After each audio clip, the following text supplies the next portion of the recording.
जय हिंद दोस्तों, स्वागत है आप सभी का आपके अपने चैनल पर। हम लोग यूपी ट्रिपल एससी के कोई भी एग्जाम हो, लोअर पीसीएस हो, पेट हो या अन्य जो भी एग्जाम हो रहे हैं, पीसीएस का एग्जाम आने वाला है, आरओ एआरओ का एग्जाम आने वाला है और जहाँ भी हिस्ट्री हिस्ट्री आती है, उन सभी एग्जाम्स के लिए ये वीडियो बहुत इम्पोर्टेंट है। 500 प्लस क्वेश्चन है, 500 के आसपास क्वेश्चन है जो हमें करने हैं और हम 50 क्वेश्चन पर वीडियो कर रहे हैं। आपके लिए 5 वीडियो ऑलरेडी बन चुकी हैं, 6th वीडियो है। अगर आप नए हैं चैनल पर, प्लेलिस्ट बनी हुई हैं, सभी प्लेलिस्ट आप विजिट कर सकते हो, अपने मतलब की चीज़ें देख सकते हो। टेलीग्राम लिंक डिस्क्रिप्शन बॉक्स में मिल जाएगा और आपको अगर स्पीड और क्वालिटी में कोई दिक्कत है तो यहाँ सेटिंग में जाकर के आप उसको बढ़ा सकते हैं। बाकी अपनी बातें कमेंट सेक्शन में रख सकते हैं। हम शुरू करते हैं आधुनिक भारत का इतिहास। प्रश्न नंबर पहला है आपके समक्ष, आज का पहला है और वैसे तो हम लोग 254 नंबर प्रश्न पर आ चुके हैं। भारत में यूरोपियों का आगमन, पुर्तगाली, डच, अंग्रेज, फ्रांसीसी, यहाँ से एक क्वेश्चन तो मिल ही जाता है एग्जाम्स में।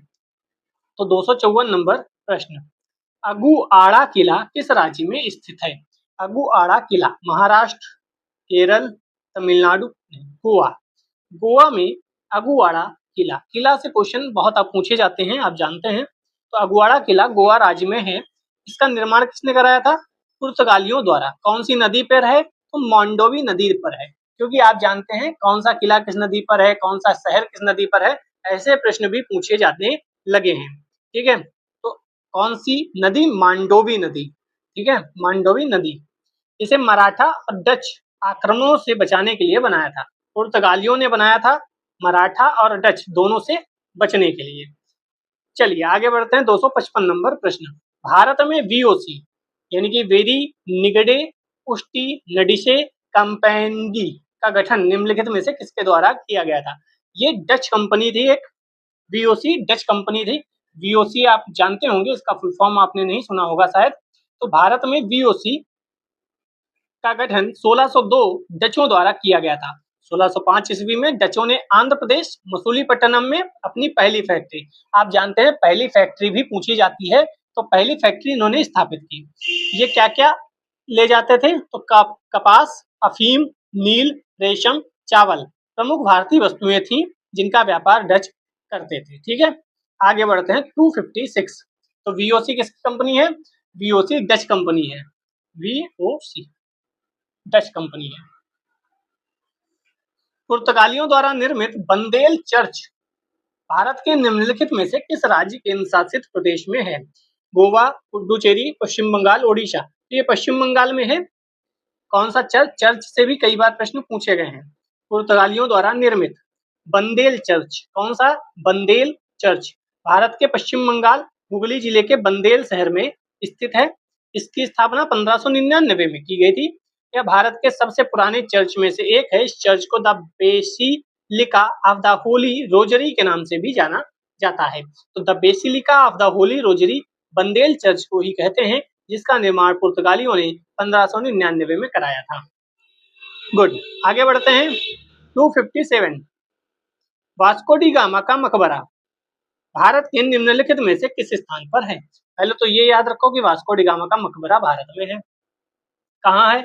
दुर्गापुर, चित्तौड़गढ़, तमिलनाडु, केरल। तो केरल में इसका मकबरा स्थित है। वास्को डी गामा का मकबरा Kochi, Kerala.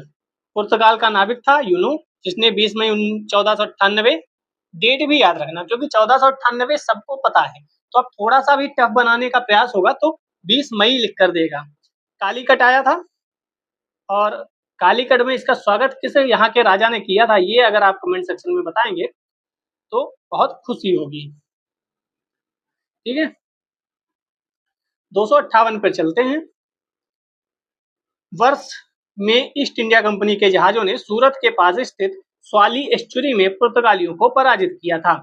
East India company ने पुर्तगालियों को कब पराजित किया था? तो 1612 ईस्वी में। स्वाली का युद्ध 1612 बहुत इंपॉर्टेंट है। स्वाली का युद्ध 1612 किसके किसके बीच? ईस्ट इंडिया कंपनी और पुर्तगाली सेना। कहां पर? सूरत के पास। स्वाली एस्चुरी के नाम पर ही स्वाली का युद्ध, जैसे कर्नाटक में हुआ तो कर्नाटक का युद्ध, प्लासी में हुआ तो प्लासी का युद्ध और स्वाली में हुआ तो स्वाली का युद्ध। 1612 पुर्तगाली सेना पराजित हो गई। ठीक है, ईस्ट इंडिया कंपनी विजय हुई। याद रखिएगा, इंपॉर्टेंट क्वेश्चन है। 259 वास्को डी गामा एक पुर्तगाली अन्वेषक ने वर्ष में भारत के समुद्री मार्ग की खोज की थी। तो ये बहुत इंपॉर्टेंट है और आसान है, 1498। लेकिन ध्यान रखना, वास्को डी गामा भारत 2 बार आया था। कितनी बार? 2 बार। ठीक है, 2 बार।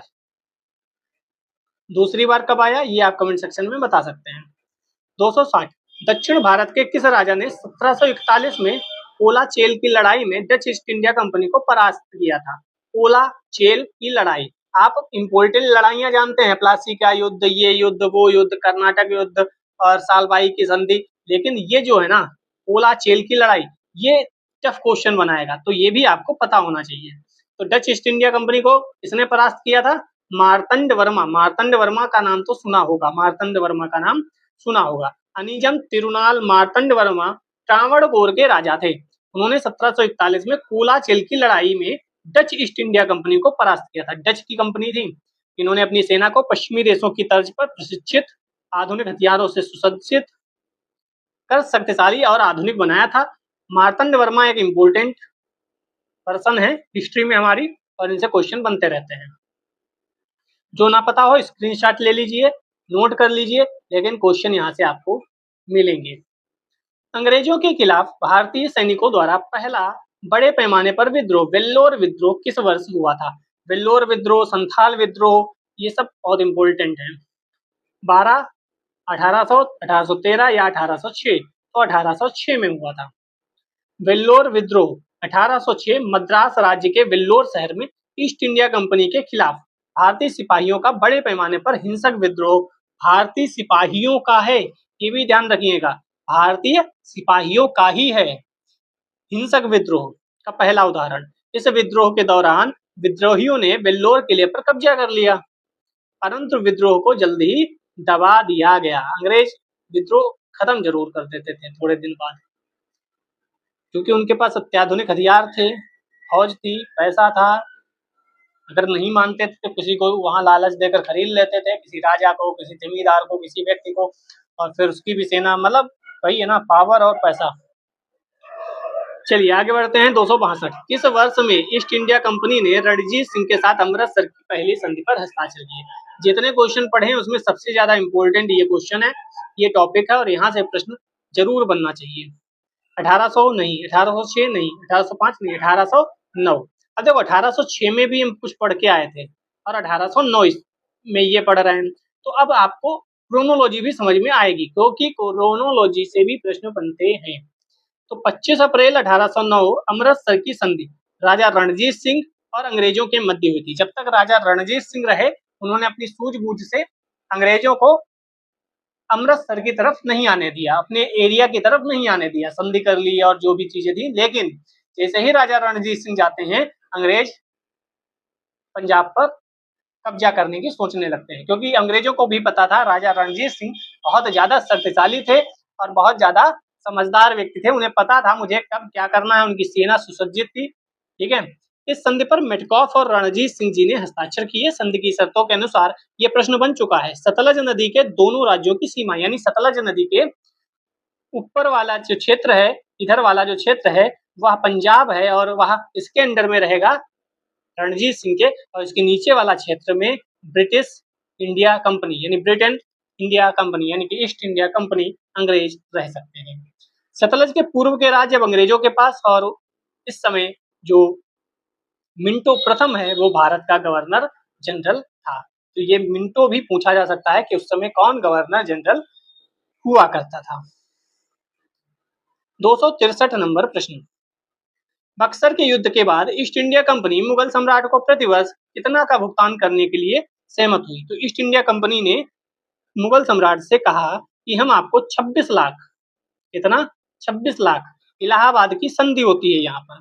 बक्सर का युद्ध 22 अक्टूबर 1764। यहाँ आपको ये डेट भी याद रखनी है, सिर्फ ईयर याद रखने से काम नहीं चलेगा। तो 22 अक्टूबर 1764 को अंग्रेजों तथा बंगाल के नवाब मीर कासिम, अवध के नवाब सुजाउद्दौला और मुगल सम्राट शाह आलम द्वितीय की संयुक्त सेना के साथ ब्रिटिश लड़ गए। सेनापति कौन था? Hector Munro. ये भी प्रश्न बनता है, हेक्टर मुनरो। 12 अगस्त 1765 को इलाहाबाद की संधि हुई, ये डेट भी याद रखिएगा। प्रथम संधि 12 अगस्त 1765।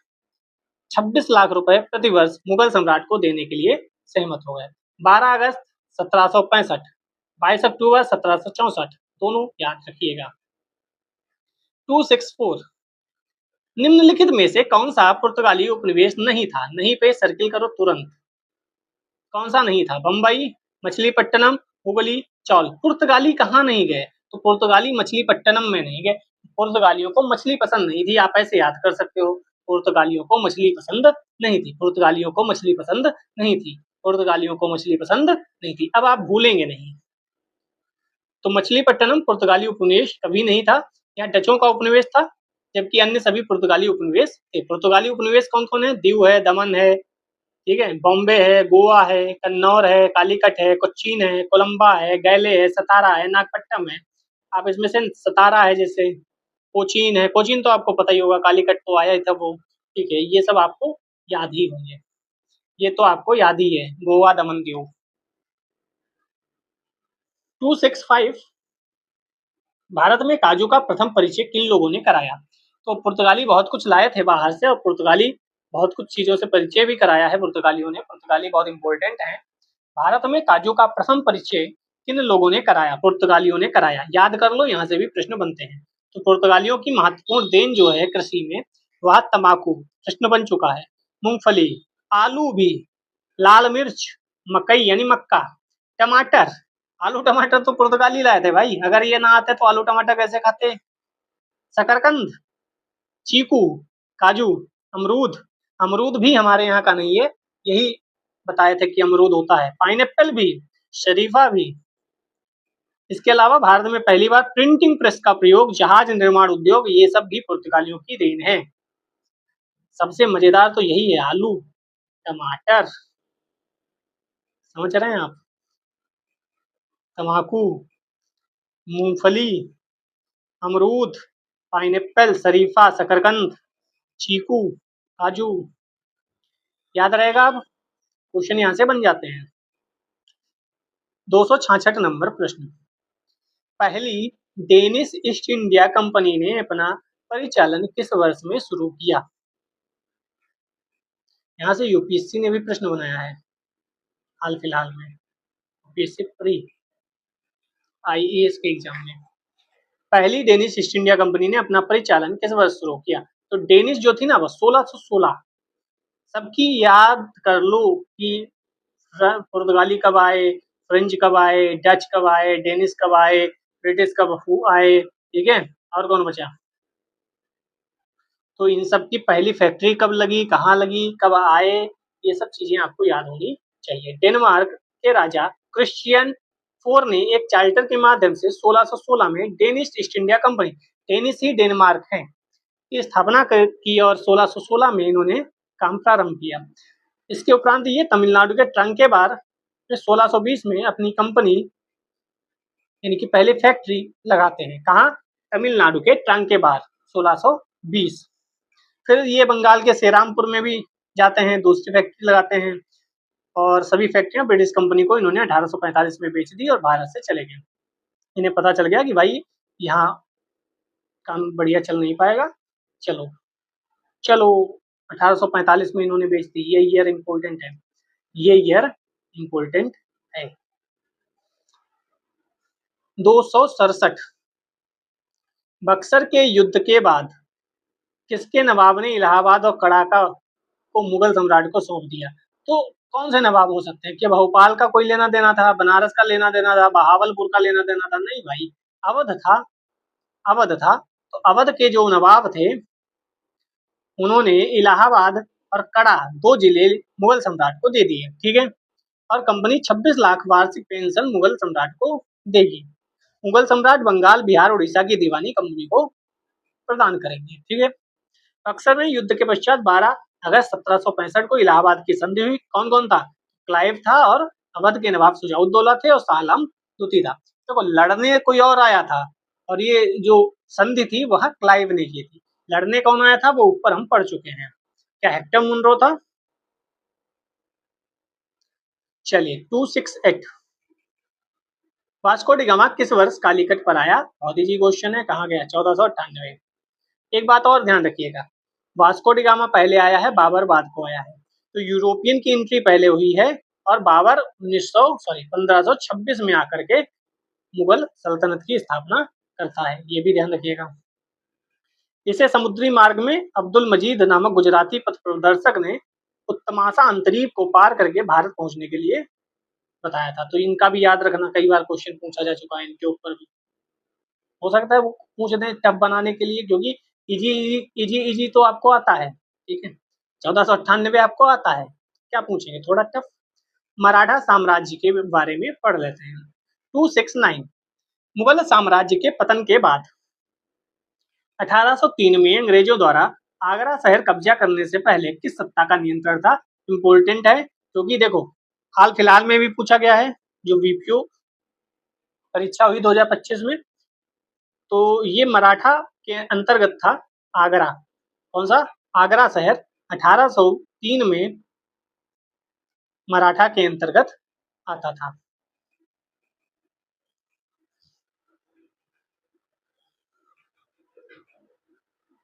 ठीक है, अंग्रेजों ने 1803 में मराठा को पराजित करके अलीगढ़, मेरठ, आगरा, झांसी, बांदा, हमीरपुर, जालौन, यानी कि ये पूरा बुंदेलखंड वाला एरिया और ऊपर मेरठ, अलीगढ़, आगरा, झांसी, ये सब आप याद कर लीजिएगा। आगरा शहर की स्थापना किसने की थी? तो 1504 में सिकंदर लोदी ने की थी। 270 नंबर प्रश्न। शिवाजी की मृत्यु के बाद मराठा राज्य में प्रभावी शक्ति के एक परिवार द्वारा संभाली गई, जिसने पेशवा के रूप में शिवाजी के उत्तराधिकारियों की सेवा की थी। चित्पावन ब्राह्मण, पाटिल, कुणबी या देशमुख? किसके द्वारा संभाली गई? तो ये चित्पावन ब्राह्मण। मराठा साम्राज्य के संस्थापक शिवाजी की मृत्यु के बाद मराठा राज्य में प्रभावी शक्ति पेशवाओं के हाथ में चली गई, जो कि चित्पावन ब्राह्मण थे। मराठा साम्राज्य में प्रथम पेशवा बालाजी विश्वनाथ थे। उन्हीं के शासन काल से यह पद वंशानुगत हो गया और एक ही परिवार के हाथों में सत्ता बनी रही। 271। निम्नलिखित मराठा प्रमुखों का उनके क्षेत्र के संबंध से मिलान कीजिए। सिंधिया, होलकर, गायकवाड़, भोसले। इंदौर, नागपुर, उज्जैन, बड़ौदा। सही मिलान कीजिए। ऐसे प्रश्न में क्या है ना कि बहुत अच्छे से ये प्रश्न बनते हैं, इस तरीके से मैचिंग वाले, इनमें से कितने सही है टाइप के ये प्रश्न बनने चाहिए, ठीक है। तो हम यहीं पे क्वेश्चन आंसर इसका यही देख लेते हैं, आपका रिवीजन हो जाएगा, ठीक है। जैसे सिंधिया जो है ना वह उज्जैन में थे, ठीक है। उज्जैन महाकाल की नगरी है और आप उससे याद कर सकते हो सिंधिया, ठीक है। इस समय इन तीनों चारों में से अगर हम देखें तो हमारे उत्तर प्रदेश में सबसे ज्यादा हम ज्योतिरादित्य सिंधिया जो कि एक नेता हैं उनको जानते हैं, ठीक है, सिंधिया। बाकी होलकर, गायकवाड़, भोसले ये महाराष्ट्र की तरफ होंगे या मध्य प्रदेश की तरफ होंगे, लेकिन इस समय ज्यादा चर्चित नहीं है। सबसे ज्यादा चर्चित जो है वह ज्योतिरादित्य सिंधिया और जो राजस्थान के पूर्व मुख्यमंत्री हैं वही चर्चित हैं। तो आप उससे सिंधिया जी को अगर आप निकाल लोगे तब भी आप यहाँ आंसर कुछ ना कुछ थोड़ा बहुत पहुंच सकते हो वहां पे। अब होलकर, होलकर इंदौर में थे। इंदौर सबसे स्वच्छ शहर है, ठीक है। आप उससे कुछ ट्रिक बना सकते हो, क्योंकि रटना कहाँ तक रट पाओगे। गायकवाड़, बड़ौदा और भोसले नागपुर। नागपुर में आरएसएस का हेडक्वार्टर है, तो वहां से भी आप कुछ ना कुछ ट्रिक बना सकते हो, क्योंकि ट्रिक बना लोगे तो चीजें क्लिक कर जाएंगी दिमाग में, ठीक है। वरना आपको रटना पड़ेगा, रटोगे तो भूल जाओगे, कंफ्यूजन होगी। कुछ ना कुछ ट्रिक बना लेनी चाहिए। शिवाजी की मृत्यु के बाद मराठा राज्य में प्रभावित शक्ति चित्पावन ब्राह्मणों के एक परिवार के पास थी, जिन्होंने शिवाजी के उत्तराधिकारियों को पेशवा प्रधानमंत्री के रूप में सेवा दी थी। कौन सा शहर मराठा साम्राज्य की राजधानी बन गया? सतारा नहीं, सतारा डलहौजी ने कब कब्जा कर लिया था, मतलब सतारा पे कब कब्जा कर लिया था, कौन सी डेट थी? बहुत इंपॉर्टेंट है। सतारा डलहौजी 1800 48, नागपुर नहीं, नासिक नहीं, पुणे, पुणे, पूना या पुणे, बहुत इंपॉर्टेंट है। 1713 साहू ने बालाजी विश्वनाथ को अपना पेशवा घोषित किया। इससे मराठा साम्राज्य का पेशवा युग प्रारंभ हुआ। ठीक है, इस काल के दौरान पुणे या पूना इसकी राजधानी हुआ करती थी। निम्नलिखित में से किस सेना की ताकत गोरिल्ला रणनीति या छापामार युद्ध थी? तो मराठा जो थे ना, वह गोरिल्ला रणनीति अपनाते थे। शिवाजी ने इसे लोकप्रिय बनाया और मुगलों के विरुद्ध इस पद्धति को अपनाया। 274 नंबर प्रश्न, किस राजा के प्रशासन में अष्ट प्रधान मंत्री परिषद पाई गई? अष्ट प्रधान और इसी तरह अष्ट दिग्गज भी हुआ करते थे। किसके दरबार में अष्ट दिग्गज हुआ करते थे और किसके दरबार में नवरत्न हुआ करते थे? ये तीन टर्म याद रखिएगा, नवरत्न, अष्ट दिग्गज, और यहाँ पर आप देखेंगे शिवाजी के दरबार में अष्ट प्रधान। ठीक है, अष्ट प्रधान, अष्ट दिग्गज किसके दरबार में थे और नवरत्न किसके दरबार में थे, ये आप कमेंट सेक्शन में बताइएगा। याद कर लेते हैं, मराठा शिवाजी 8 बड़े अधिकारियों अथवा मंत्रियों का एक समूह था, जिसको हम क्या बोलते हैं? अष्ट प्रधान या अष्ट दिग्गज। ठीक है, हालांकि अष्ट दिग्गज अलग जगह यूज होता है, लेकिन अष्ट प्रधान यहाँ पर आएंगे। सबसे बड़ा कौन था? पेशवा, यानी स्वयं प्रधानमंत्री जी। ठीक है, शिवाजी के बाद आते थे। फिर अमात्य, या इन्हें मजमुअनदार भी बोलते थे, अमात्य याद रखिए। फिर आते थे मंत्री, मंत्री को वाकिया नवीस भी बोलते थे। फिर आते थे सचिव, जिन्हें सुरनबीस या चिटनीस बोलते थे। फिर आते थे सुमंत अथवा दरबारी, फिर सेनापति सरनौबत, फिर पंडित राव न्यायाधीश। तो देखो, पेशवा आपको याद ही है, फिर आप सेनापति, एक सेना होगी तो सेनापति होंगे ही होंगे। पंडित तो वो पूजा पाठ आप इससे याद कर सकते हो, न्यायाधीश न्याय के लिए। तो एक पंडित और एक न्यायाधीश और एक सेनापति, ये तीन याद हो गए मेन। पेशवा हो गई होगा। अब चार तो आपको ऐसे याद हो गए। मंत्री जी, तो कोई भी कहीं भी देखो मंत्री जी तो होते ही हैं। सचिव, सचिव होता ही है, आज भी देखो प्रधानमंत्री हैं तो सचिव हैं, तो वैसे याद कर सकते हो। बस दो याद रखो, सुमंत और अमात्य। ठीक है, सुमंत। ये प्रश्न में आ गया, मजूमदार, वाकिया नवीस, चिटनीस, दबीर, तो थोड़ा सा टफ हो सकता है आपके लिए। तो पहले तो 8 वैसे याद रखो, फिर याद रखो कि मंत्री को वाकिया नवीस बोलते हैं। ठीक है, सचिव को चिटनीस बोलते हैं, सुमंत को दबीर बोलते हैं। ठीक है, वास्तव में यह एक मंत्री परिषद और समिति कह सकते हैं, अपने अपने विभाग का प्रधान होता था। शिवाजी की इच्छा पर निर्भर करता था सब कुछ। ठीक है, बाध्य नहीं थी, शिवाजी के लिए बाध्य थोड़ी है, सलाह दे सकते हैं, ऐसा कह सकते हैं। निम्न में से कौन से संत शिवाजी के समकालीन है? तुकाराम, नामदेव, चैतन्य या शंकराचार्य? ये चारों इंपॉर्टेंट हैं। तो ए नंबर है जो तुकाराम, और ये महाराष्ट्र के ही थे संत तुकाराम, बहुत ही इंपॉर्टेंट है, इन पे प्रश्न बन भी चुका है। आइए एक बार में पढ़ लेते हैं। तो शंकराचार्य जी, इनसे पूछा जाता है अद्वैतवाद को। ठीक है, अद्वैतवाद। महाप्रभु चैतन्य बंगाल में थे, वैष्णव मत के अनुयायी। संत तुकाराम महाराष्ट्र, वारकारी मत और वारकारी संप्रदाय से भी प्रश्न बन चुके हैं। और संत नामदेव, ये भी महाराष्ट्र में थे, लेकिन ये निर्गुण मत को फॉलो करते थे। कौन सा मत? निर्गुण मत। और तुकाराम जी वारकारी समुदाय, और चैतन्य महाप्रभु वैष्णव मत। ठीक है, क्योंकि क्वेश्चन कहीं से भी बन सकता है। आइए आगे बढ़ते हैं। 276, निम्नलिखित किसके शासनकाल में मुगलों और मराठों के बीच द्वंद्व प्रारंभ हुआ? तो अकबर नहीं, शाहजहां नहीं, जहांगीर नहीं, औरंगजेब जो था ना, वो थोड़ा ज्यादा खतरनाक आदमी था। उसने जो किया है उसकी वजह से आज भी चीजें गड़बड़ हो रही हैं। 1657 में मराठा शासक शिवाजी और मुगल बादशाह औरंगजेब का पहली बार मुकाबला हुआ, जब अहमदनगर और चुन्नार पर उन्होंने आक्रमण किया। इस संघर्ष में शिवाजी को पीछे हटना पड़ा और औरंगजेब ने वो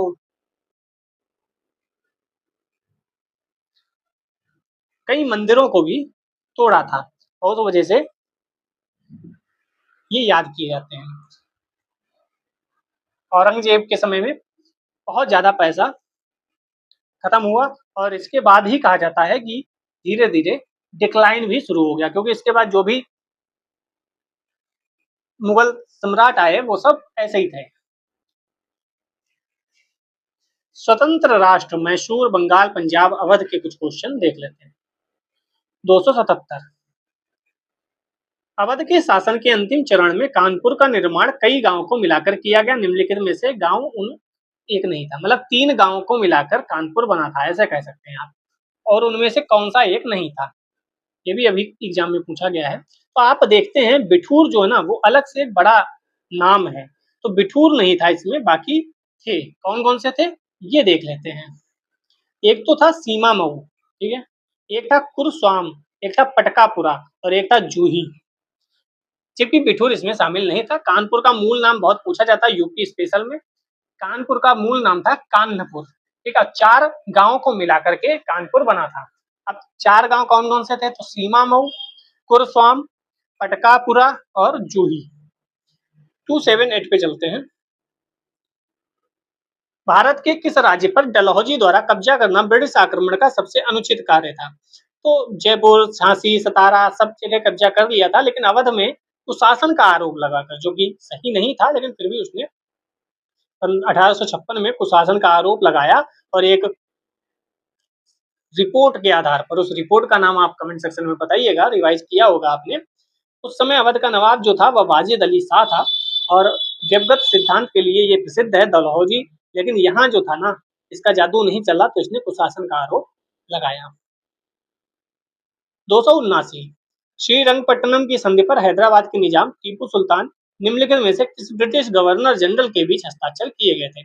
श्रीरंगपट्टनम की संधि जो है ना कार्नवालिस था उस समय, और बहुत इंपॉर्टेंट है। श्रीरंगपट्टनम की संधि कई बार पूछी गई है। टीपू सुल्तान और कार्नवालिस के मध्य तृतीय आंग्ल मैसूर युद्ध जो कि 1792 में हुई थी, ठीक है, और फिर 1799 में टीपू की चौथे आंग्ल मैसूर युद्ध में मृत्यु हो जाती है। इस संधि के तहत टीपू सुल्तान ने अपने दोनों पुत्रों को बंधक के रूप में अंग्रेजों को सौंप दिया और 3 करोड़ रुपए युद्ध हर जाने के रूप में दिए। 3 मित्रों अंग्रेज निजाम मराठा में बराबर बांट लिए गए। यहाँ क्या था ना, अंग्रेज कुछ को साथ में मिलाकर किसी और को पटकते थे, फिर सोचते थे अच्छा भी ये गया, अब इनमें से किसी को उठाओ। यही तो अंग्रेजों ने किया, इन सबको मिलाया साथ में और मैसूर को बर्बाद कर दिया। अब क्या किया, इन्हें पकड़ा मराठों को कि अब तुमसे लड़ेंगे, और निजाम तो हमेशा अंग्रेजों के लगभग साथ ही रहे, हैदराबाद के निजाम। 280 और जब हार जाते थे ना अंग्रेज, जीत जाते थे और जो हारता था उससे रुपए भी ले लेते थे, भाई मेरी सेना में खर्च हुआ है और मुझे इतना रुपया दो। जैसे आपने वर्तमान में भी देखा होगा, युद्ध हो रहे हैं इधर से दोनों का नुकसान होता है। ऐसे ही आपने जर्मनी के केस में सुना होगा, उसने भी हर्जाना दिया था, वर्ल्ड हिस्ट्री अगर आपने पढ़ी हो। 280 रानी लक्ष्मीबाई का विवाह झांसी के निम्नलिखित में से किस राजा से हुआ था? तो गंगाधर राव, किसको नहीं पता है। झांसी की रानी लक्ष्मीबाई का बचपन का नाम क्या था, ये भी आप कमेंट सेक्शन में बताएं।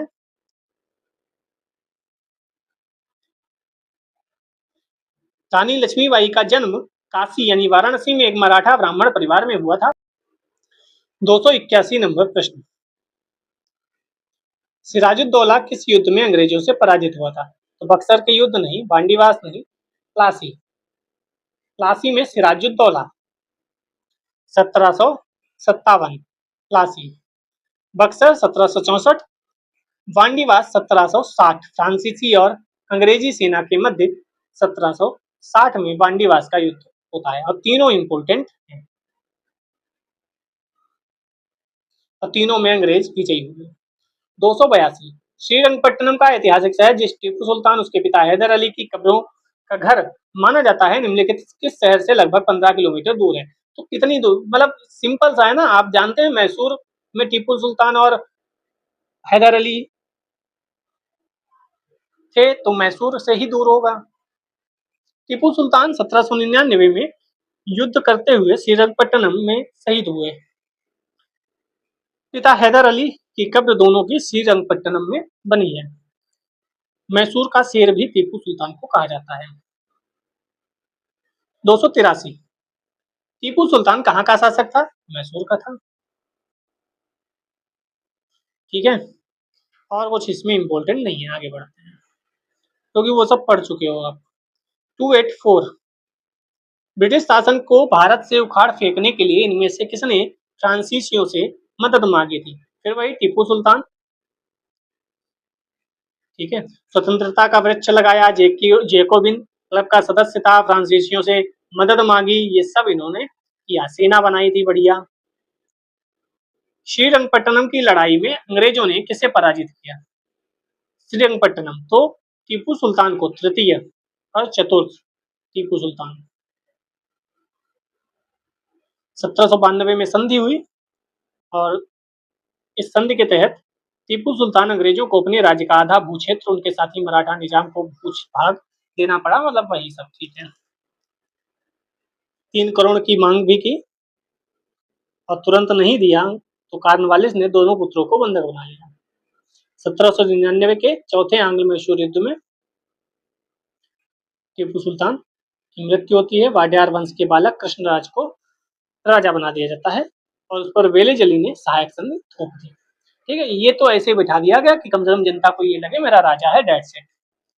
बस सीधे शासन नहीं करना चाहते थे, वो चाहते थे मैं ऐसे व्यक्ति को बिठा दूं जो शासन करे। ठीक है, जैसे आजकल एक बड़ा देश है जो कई कंट्री में सोचता रहता है कि मेरे लोग बैठे रहें। हमारे आसपास भी, हमारे भारत के आसपास भी कई ऐसे देश हैं जहाँ वो अपने लोगों को चाहता है कि वो बैठे रहें, जिससे कि चाइना और भारत दोनों को काउंटर किया जाए, क्योंकि भारत भी एक बड़ी अर्थव्यवस्था बनता जा रहा है और अब हम कई देशों की बातें नहीं सुनते हैं। उन्हें लगता है कि मेरी बातें सुनो, हम नहीं सुनते हैं। हम कहते हैं हमारा देश अब संप्रभु है, हमारा देश हमारे अनुसार चलेगा, आपके अनुसार नहीं चलेगा, आपकी धमकियां काम नहीं आएंगी।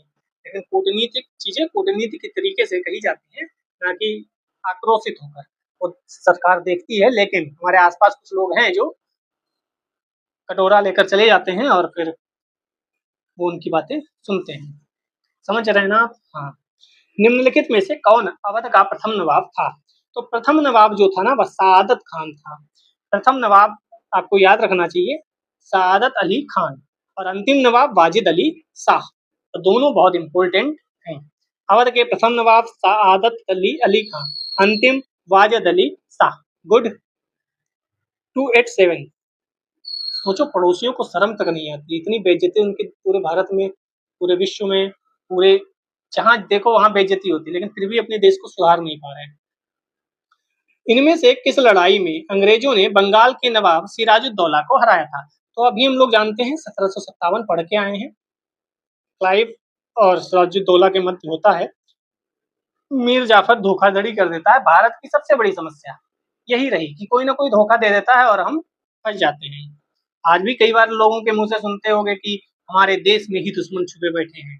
कहीं ना कोई आतंकवादी उठा ही लिया जाता है, और कई बाहर के भी होते हैं और कई भारत के अंदर के भी होते हैं, क्योंकि सब लोग बाहर से ही थोड़ी आते हैं। फिर मीर जाफर को नवाब बना दिया गया, यही लोग सोचते हैं, लेकिन फिर ये भूल जाते हैं कि मीर जाफर भी फिर अंग्रेजों के विरुद्ध हो जाता है। ठीक है, क्योंकि अंग्रेज तो अपना पपेट बिठाएंगे ना। 1760 में मीर जाफर को हटाकर उसके ही दामाद मीर कासिम को बना दिया। समझ रहे हैं आप? 288। प्लासी का युद्ध कब लड़ा गया था? तो 1757 कोई इंपॉर्टेंट नहीं है, क्योंकि आपको रटा हुआ है। प्लासी की लड़ाई अंग्रेजों और किसके बीच हुई? सिराजुद्दौला के बीच। अब चलते हैं थोड़ा आर्थिक, सामाजिक, राजनीतिक, सांस्कृतिक, ये सब भी नीतियां देख लेते हैं। नीतियां जो है वह भी इम्पोर्टेंट है, और ये वो है पार्ट जो आप कम पढ़ते हैं, क्योंकि इसमें मजा नहीं आता। ब्रिटिश काल की पंचायत प्रणाली में पहचानी गई प्रमुख कमियों में से एक क्या थी, जिसके कारण स्वतंत्रता के बाद पंचायती राज प्रणाली में सुधार हुए? स्थानीय अभिजात वर्ग के पास सत्ता का अत्यधिक केंद्रीकरण था, कमजोर कानूनी ढांचा और लोगों का गैर प्रतिनिधित्व था, अप्रभावी कृषि नीतियां थी, भ्रष्टाचार का उच्च स्तर था। तो सबसे इम्पोर्टेंट देखें तो लोगों का गैर प्रतिनिधित्व था।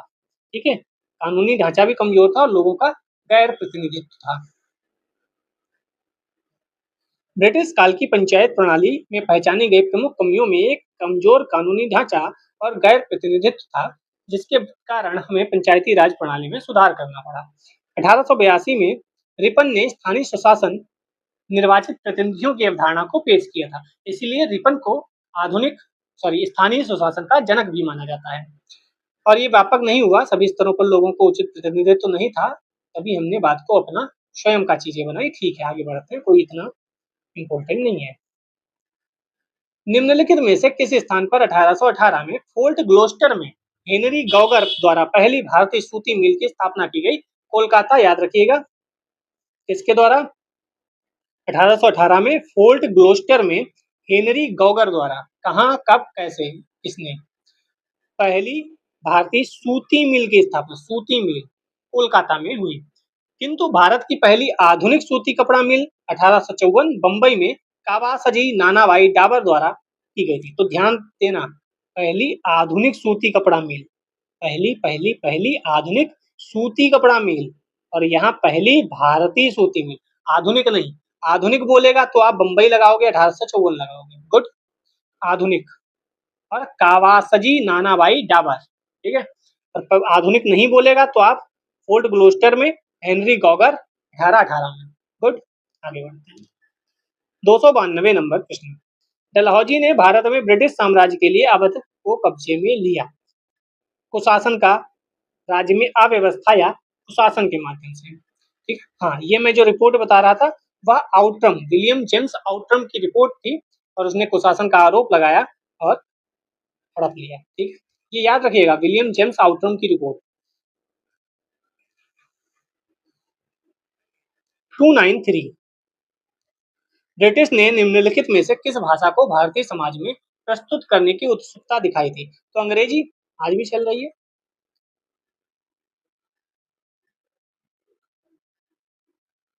ठीक है। 294, निम्नलिखित में से किसे अंग्रेजों द्वारा शुरू किए गए सबसे महत्वपूर्ण योगदानों में से एक माना जाता है? तो रेलवे जो है ना, क्योंकि सस्ती है, हालांकि अब बड़ी बड़ी रेलवे बन रही हैं, हमारी बुलेट ट्रेन और वंदे भारत, राजधानी, पता नहीं कौन कौन सी ट्रेनें बन रही हैं, इतनी ट्रेनें बन रही हैं ना, नाम भी याद नहीं रहेगा। लेकिन महत्वपूर्ण क्या है, हमारे यहाँ से ट्रेन होनी चाहिए। कितनी बढ़िया बढ़िया ट्रेनें आ रही हैं, महत्वपूर्ण नहीं है, हमें जो सुविधा चाहिए क्या वो ट्रेन हमारे पास अवेलेबल है, या हम सिर्फ बड़ी बड़ी ट्रेनें बना रहे हैं? हाइड्रोजन बस, हाइड्रोजन ट्रेन भी शायद आ गई है, कुछ तो चल रहा है, काम बहुत हो रहा है। लेकिन जब पढ़ो तभी लगता है कि बहुत पढ़ना पड़ रहा है, बहुत काम हो रहा है। रेलवे को अंग्रेजों द्वारा शुरू किए गए सबसे महत्वपूर्ण योगदानों में से माना जाता है। कब शुरू हुआ, कहाँ? पहला 53 में, डलहौजी के काल में, बंबई से ठाणे, आप सबको पता होगा। 295, स्थायी बंदोबस्त सबसे पहले कहाँ शुरू हुआ? तो सबसे पहले प्लासी का युद्ध कहाँ हुआ? बंगाल। तो बंगाल और बिहार याद रखिएगा। स्थायी बंदोबस्त, कार्नवालिस था उस समय क्या? स्थायी बंदोबस्त को जमींदारी बंदोबस्त भी बोलते हैं, सॉरी, जमींदारी व्यवस्था भी बोलते हैं। कौन सी व्यवस्था? इस्तमरारी बंदोबस्त या जमींदारी, दोनों नाम याद रखिएगा। स्थायी बंदोबस्त, जमींदारी बंदोबस्त, इस्तमरारी बंदोबस्त, सब कुछ एक ही नाम है, ठीक है। कार्नवालिस ने 1793 को लागू किया। इसके तहत जो भी जमींदार कर वसूलता था उसका 10/11 सरकार को देता था, और 1/11 खुद रखता था, क्योंकि खुद वह वसूल कर लाया है। ये 19% भूभाग पर फैली थी, और सबसे कम एरिया पर यही फैली थी। 296 पे चलते हैं, इनमें से कौन हड़प नीति का कट्टर समर्थक था? तो डलहौजी जो था, सतारा से शुरू करता है, अवध तक सब मिला लेता है, 1848 से 1856। सबसे पहले सतारा को मिलाता है 1848 में, फिर जैतपुर संभल दोनों को 1849 में, ये लिख दूं आप चाहें तो याद कर लें। सतारा को 1848 में, जैतपुर संभल 1849 में, ठीक है। जैतपुर संभल 1849, दोनों एक साथ, ठीक है। फिर बघाट, उदयपुर, झांसी, नागपुर, अवध। अवध का याद रखो, बहुत इंपॉर्टेंट है, 1856। झांसी का याद रखो, 1852। नागपुर याद रखो, 1853। ये बहुत इंपॉर्टेंट चीजें हैं। डलहौजी के समय ही प्रथम रेल चला, वो तो आपको पता है। और ये सही मिलान वाले प्रश्न पूछे जा सकते हैं। एक तरफ देगा सतारा, जैतपुर, झांसी और नागपुर, दूसरी तरफ ईयर देगा, कहेगा सही मिलान करो, ठीक है। 297, किस ईयर में ब्रिटिश सरकार ने भारत में सरकार की संरचना में कुछ सुधारों की घोषणा की, जिसे मार्लियामेंटो सुधार कहते हैं? तो 1909 में मार्ले मिंटो सुधार आते हैं। कब आते हैं? 1909 में। इम्पोर्टेंट है, हाँ बहुत इम्पोर्टेंट है। भारत शासन अधिनियम कहा जाता है, सचिव वायसराय के नाम पर मार्ले मिंटो नाम रखा गया। ठीक है, यहाँ क्या किया गया? सबसे इम्पोर्टेंट है, मुस्लिमों को पृथक निर्वाचन दिया गया और मताधिकार की व्यवस्था की गई। इसलिए हिंदू मुस्लिम एकता, क्योंकि पहले तो बंगाल विभाजन किया हिंदू मुस्लिम को तोड़ने के लिए, और फिर उन्होंने मुस्लिमों के लिए पृथक निर्वाचन देकर हिंदू मुस्लिम को तोड़ने का प्रयास किया गया। ठीक है, 298 ईस्ट इंडिया कंपनी ने किस वर्ष में कलकत्ता में सर्वोच्च न्यायालय की स्थापना की थी? इंपोर्टेंट है, 1773। कब? 1773 का रेगुलेटिंग एक्ट था, कलकत्ता में सर्वोच्च न्यायालय स्थापित किया गया, और 1774 को कलकत्ता में सुप्रीम कोर्ट की स्थापना हुई। तो एक्ट कब का था? 1773 का। कलकत्ता में स्थापित कब हुआ? 1774 में। दोनों याद रखिएगा। अब यहाँ आप ऑप्शन में देखेंगे तो 1774 नहीं है, तो आप 1773 के पास जाएंगे, क्योंकि 1773 रेगुलेटिंग एक्ट, 1774 स्था बात है। यहाँ एक मुख्य न्यायाधीश और 3 अन्य न्यायाधीश बनाए गए थे। मुख्य न्यायाधीश प्रथम कौन से थे? तो सर एलिजा एम्पे थे। ठीक है, इसका कार्यक्षेत्र बंगाल, बिहार, उड़ीसा, जो पूरा एक बंगाल के क्षेत्र में आता था वही था मुख्य न्यायाधीश एलिजा एम्पे। बाकी अन्य न्यायाधीश के नाम आपको याद नहीं रहते हैं, इसीलिए प्रश्न वहां से पूछा गया, तो तब बन जाएगा। तो आप याद रखिएगा, चेम्बर्स, लिमेस्टर, हाइट। अब इनके नाम कैसे भी याद रखो, आप जानते हैं कोर्ट में चेम्बर होते हैं वकीलों के। ठीक है, कोर्ट में क्या होते हैं? वकीलों के चेम्बर, तो वैसे याद रखो। ठीक है, फिर हम जाते हैं वकील साहब, मिस्टर होते हैं, वकील साहब को क्या बोलते हैं? मिस्टर। और वकील साहब की हाइट, पहुंच बहुत दूर तक है। हाइट मतलब पहुंच से याद रखो कि वकील साहब की पहुंच बहुत दूर तक है। ठीक है, काला कोट और सफेद कोट, ये कोट बहुत महत्वपूर्ण होते हैं। सफेद कोट डॉक्टर, काला कोट वकील। तो हम तो ऐसे याद कर लिए, हो गया याद कि कौन कौन 3 थे। तो कोर्ट में चेम्बर इंपॉर्टेंट है, वकील साहब को मिस्टर बोलते हैं, और वकील साहब की हाइट बहुत बड़ी है, पहुंच बहुत ज्यादा है। ऐसे भी याद कर लो, ट्रिक अगर याद आ गई तो एग्जाम में क्वेश्चन कराओगे। केवल याद रखना उद्देश्य है और कुछ नहीं। भारत में पहली रेलगाड़ी किस वर्ष और किन 2 स्थानों के बीच? कितनी बार पूछोगे? मुंबई से ठाणे, लेकिन 1853 में। ठीक है, 1853। ये तो याद ही होगा ना।